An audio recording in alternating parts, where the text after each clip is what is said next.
tube, filled it with blood, and allowed it to separate. They usually actually put it in a centrifuge, which separates it much faster. What you'll find is there's a cell component, and there's a matrix component, which is non-cellular. In blood, the matrix, unlike other connective tissues, happens to be a fluid. It's a liquid, and we call it plasma, and it makes up about 55% of the blood volume. The remaining 45% are the cells. And I'll talk about this in lecture, but that 45%, the cell volume in whole blood, is called the hematocrit, or packed cell volume. So if you took these cells out, spread them on a microscope slide like we do here, you will get a slide that looks something like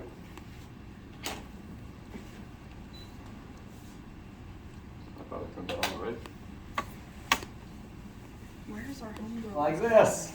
That's going to come up in there.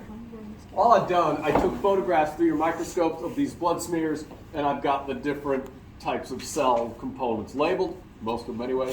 So these I haven't posted to Blackboard yet. This will be posted on Blackboard if you want to use it. But again, look at these smears too, because they can all look a little bit different. I may turn out more lights here. That's too much. All right, so what you see is actually 4 micrographs combined. 1 scope, 2 scope, 3 scope, 4 scope. What you're seeing here is the blood. Now all of this clear area, or white area, that would have been plasma. Of course, it's not plasma on the smears. We've washed it out. It's just been replaced with glue. But all that would be matrix. There's nothing to see in the microscope. It's all, liquid and proteins. You can't resolve anything. That's a plasma. So what you're looking at are the cell components, what they often call 4 elements. They're all made in the red bone marrow, but when they're released, there are different populations of cells with different functions. 99% of the cell component of blood, I don't even have it labeled on here, are these things right here. These are red blood cells, or erythrocytes. They're usually described as a biconcave disc, almost like a donut that didn't quite make it. They're relatively small cells as cells go. And I'm just going to use the abbreviation RBC for red blood cell. There's one there, one there, one there, one there, one there, one there, one there. They're easy to spot. So if you miss these, I mark it wrong twice. So Only what's one like thing. those little darker red dots? I haven't got there yet. Okay.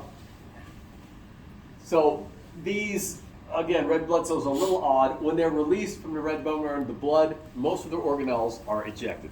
So when you look at a red blood cell, you'll notice you don't see a nucleus, you don't see mitochondria, you don't see much of anything. All of that is gone. Basically, red blood cells are a little membrane-bound bag of hemoglobin. All they do is pick up oxygen in the lungs, dump it in the tissues. We'll talk about that in lecture when we do the respiratory system. But that's why you don't see anything in these cells. They're just red because of the hemoglobin. It's red in color. But most of the organelles are gone. So huge numbers of red blood cells. So they're not a big deal. The other thing I don't think I have labeled on this slide, or any of these slides, is this what you're talking about? These little purple dots here, here. No, like Inside the. that. No. Those. Yeah. Those are artifacts. Okay. There was just a little water on the slide and someone put the glue down. It's Okay. nothing. So don't worry about them. No, that Okay. doesn't mean anything. You always get artifacts on these things, see funny things in it. It's not part of this. It's part of the preparation like that. Those are nothing. See, that one's kind of between them. Probably a water droplet when they made the slide. The glue's hydrophobic. But these little purple dots, they don't look like anything. Oh, keep in mind, these slides are made with a 100-power objective lens. You only have 40, so they're not going to look as big.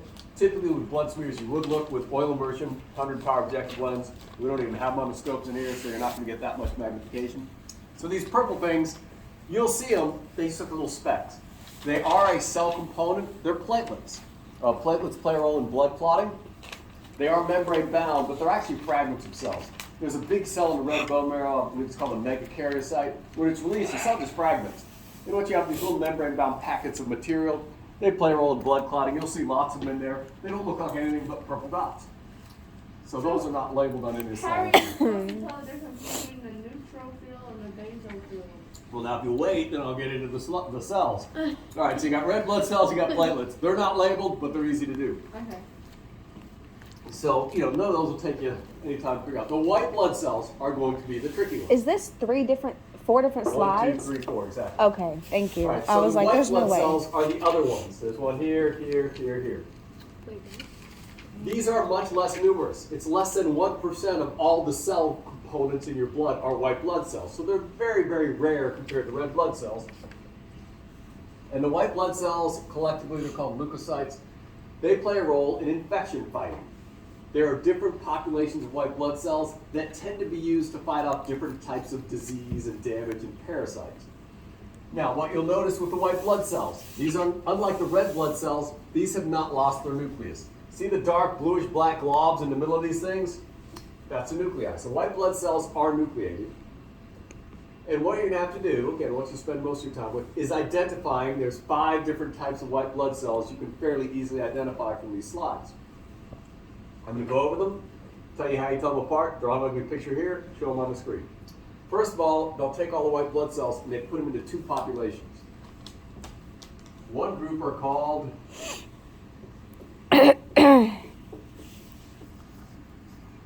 they're called granulocytes. The reason they're called granulocytes, under a microscope, the cytoplasm has granules in it, little inclusions, little vesicles or something, which are easily visible under a microscope. So they refer to this group as granulocytes. There's 3 of them. There's 2 cell types that are called agranulocytes, because their cytoplasm is clear, you don't see anything in it. So I'm going to go over the granulocytes first. There's 3 of them. And here's what you're going to have to do. The first one is called a neutrophil. So you're going to need to know its name. You'll need to be able to identify it. So for a neutrophil, what you're going to look at are the characteristics of the nucleus and the presence of any, and their characteristics of any cytoplasmic granules. Now for neutrophils,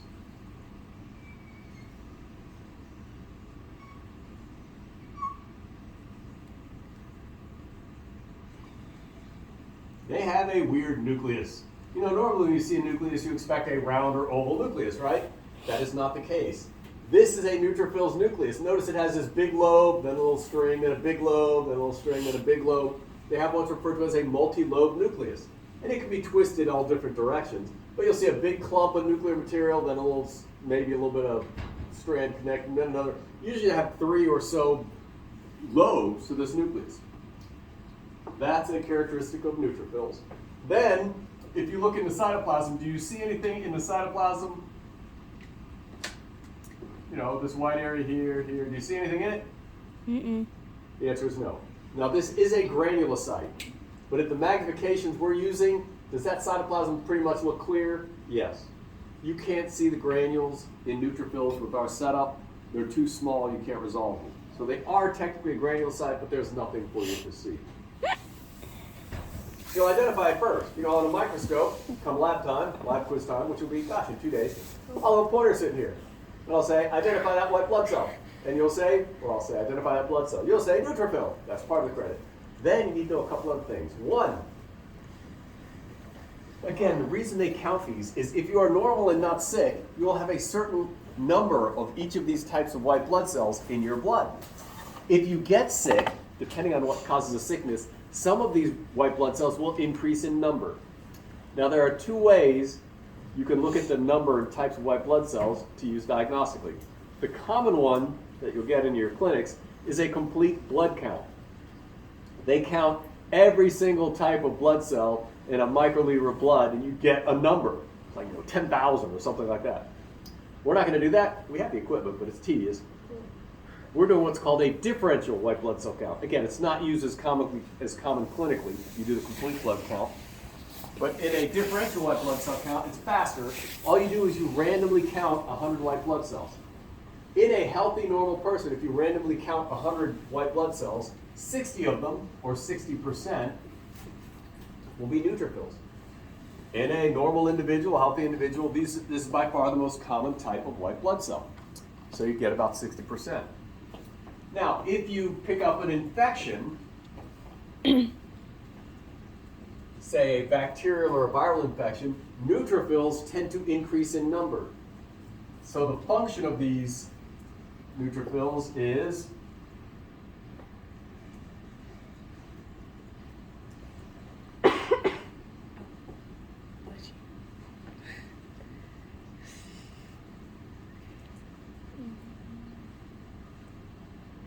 they tend to increase in number initially. When you first get a bacterial or viral infection, these numbers will spike. Those are the three things you need, that's it. And remember, on the lab exam, you only have one little line to answer it. So I'd say, what blood cell is this? You'd say neutrophil. Let's say, what's its relative frequency? 60%. What's its function? Helps fight off acute infections. That's all you need. Not too bad. Not as bad as the endocrine system. That's a neutrophil. I'm going to go to the next one.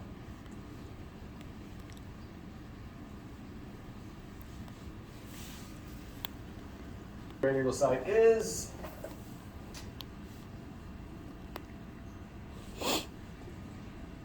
top left here. Probably one of the easiest ones to identify. I have a little arrow, sorry, thanks. It has Two nucleus. a bilobe nucleus. That looks like Mickey Mouse ears or something.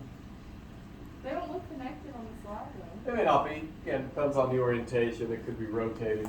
They would be connected usually, but they aren't always. You won't see the connection. So bilobe nucleus, 1, 2 lobes. See, you see the bilobe nucleus pretty easy. There's one there, there's a second one there. Then, look at the cytoplasm. Do you see anything in that cytoplasm? Not really. The answer is yes. That's not just white or clear. These suckers have pink polka dots in them. Really, that's what it looks like. Very distinctive. Pink cytoplasmic granules. Really obvious on these, usually. That's actually where they get their name. You know, what does eosinophil mean? You know, I don't know. The normal stain for most of your slides in here, I think I told you about it before, they use something called hematoxylin, which stains the nucleus bluish, you know, almost blue-black. Then use a counter stain called eosine, which makes the rest of the cytoplasm look kind of reddish, orangish, or pinkish. That's a standard histological stain. They use it on these blood cells. It turns out in this particular type of cell, the granules have a high affinity for the stain eosine. That's why they're called eosinophils. The granules have an attraction to the stain eosine. It's just named after its histological characteristic. These are not terribly common. You'll see a bunch of them, but they make up, and there's usually a normal range, but I'm going to say about 2% of your white blood cells are eosinophils. So if you count 100 of them, on average, you count about 2 of those in a healthy person. What are they for?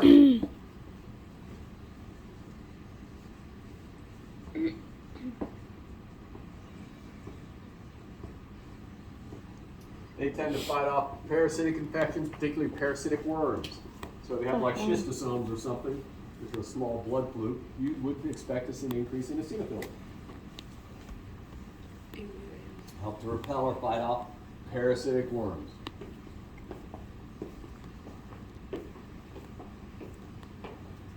That's it for the eosinophils. Then the third type of granulocyte we will possibly not even see today. These are called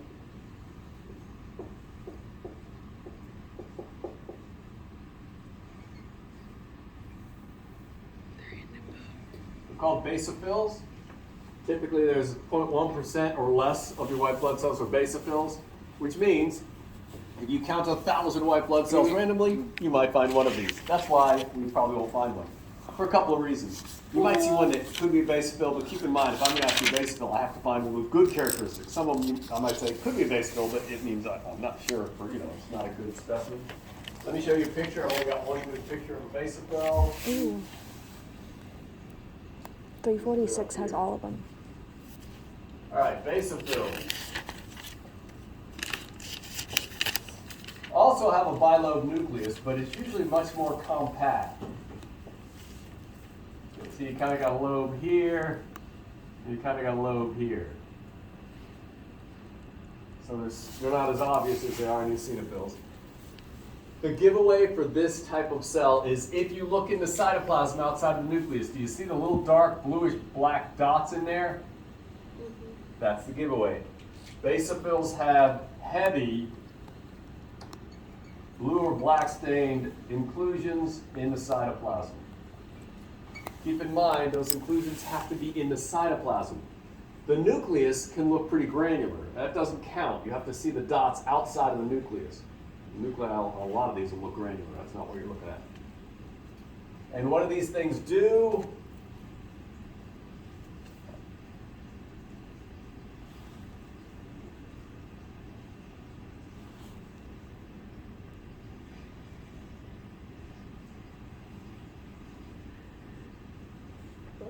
That's not really important.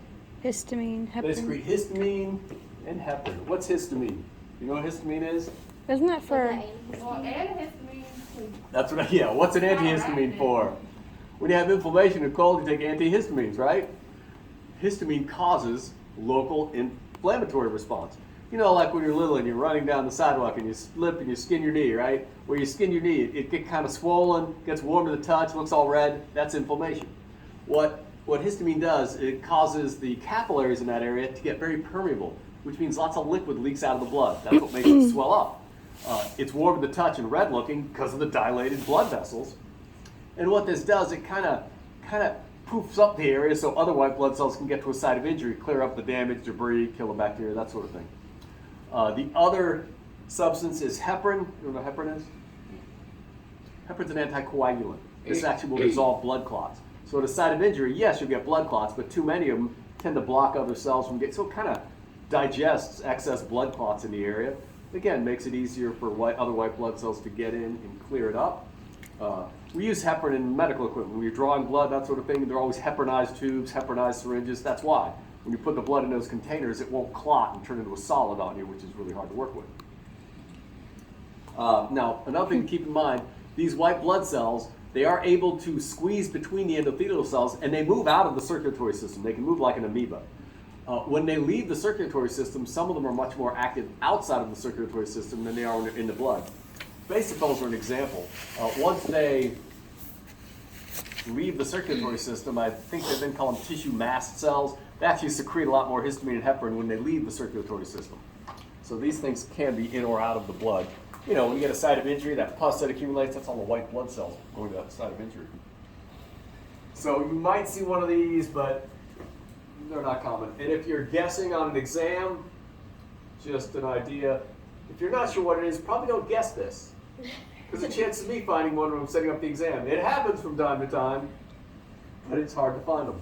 Especially our slides are getting a little bit degraded, so it's even harder to find a decent one. All right, that's it for the 3 granulocytes. Then there are 2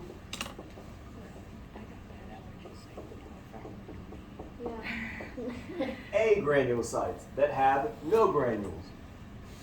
The first one right here is called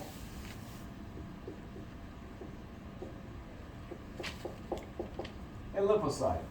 These will make up about 30% of the white blood cells, so they're the second most common one. You see a lot of them. And one thing, that they're pretty small usually.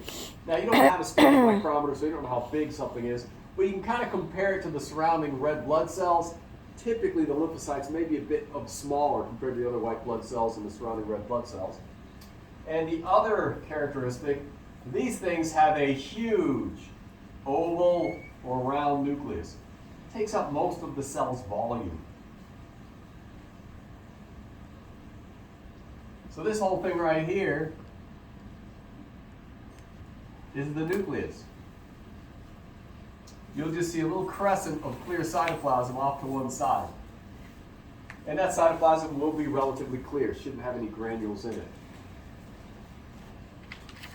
Now be a little careful with this one. This is the one you'll confuse with basophils, believe it or not. Because remember how you make these, you smear the blood real thin on a microscope, then you flap it around in the air to dry it off. Well, as the plasma, the water in the plasma is evaporating, it becomes hypertonic, and it will draw some of the water out of the cells. If this cell contracts just a little bit, all you'll see is the nucleus. And if you look, the nucleus sometimes looks like it has granules in it. Again, that's not a basophil. You have to see granules outside of the nucleus. I'll usually pick a lymphocyte that definitely has some cytoplasm visible. What are these things for? Well, one of the functions is immunity, which is part of your infection fighting system. Lymphocytes will take on foreign antigens, which are usually foreign proteins or glycoproteins, and in response they produce a protein antibody, which can bind to that antigen, that foreign protein, and render it inert or flag it for the other cells to destroy. So that's what you get vaccinations for, is basically to make the antibodies. That's how you get immunity. Typically for a lot of diseases, you catch them once, you don't catch them again because the antibodies are there now and you can't get a foothold. And the last one, bottom right there, called a monocyte. You'll see a handful of these, about 5% of the white blood cell population. These are some of the biggest white blood cells normally, and what will be characteristic of them is they will have,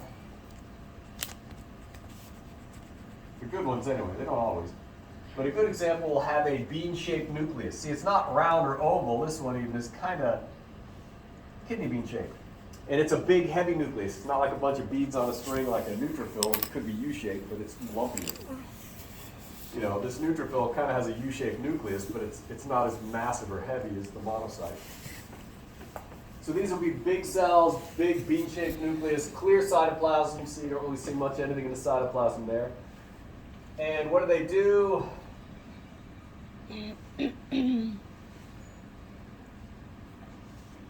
These tend to increase in number when you have a chronic or longer-term infection, and they are phagocytic.